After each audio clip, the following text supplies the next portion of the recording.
Ayan po, 'pag meron na kayong character reference sheet, punta lang po kayo sa Labs Google or Google Flow.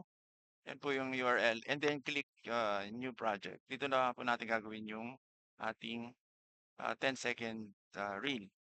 Okay, and make sure ito po yung settings niya, video ingredients 9:16, 10 second, 10s x1.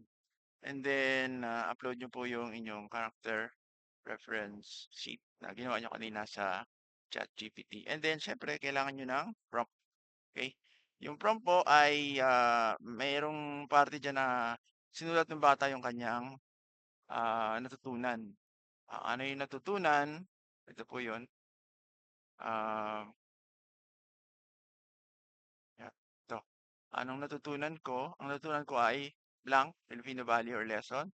Sa term 1, mahalaga ito sa akin dahil, dahilan, and then mula ngayon ako ay, ito yung plan of action. Okay, natutunan, anong reason at kung ano yung epekto nito, paano yung ano yung next plan of action or ano yung, actionable item na gagawin nila.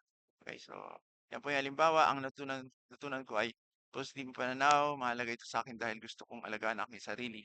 Mula ngayon ako ay magiging positibong kabataan ng Taguig. Okay?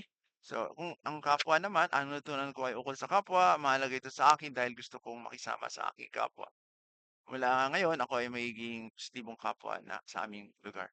Ayun, so yun, nag-generate po siya. Ang natutunan ko ay Ayan po. ukol sa emosyon. Mahalaga Yun. ito sa akin dahil gusto kong ma-manage ang aking mga emosyon. Mula ngayon, ako ay magiging emotionally intelligent na kabataan ng Taguig. Ayun, may konting mali pero, konting tweak lang. I-reformat niyo lang siguro, i-reprompt niyo lang. Pero all the rest, 98% maganda na. Okay. Sige po, so yun na po yun, i-download niyo lang. And then ang final output talaga po nito ay CapCut. Kasi yung kunyari tatlo yung estudyante 'to, pagsasama-samahin niyo po ito nila sa CapCut. Okay, para yun po yung final output. Okay po, so yan ang paggawa ng 10-second reel sa Google Flow.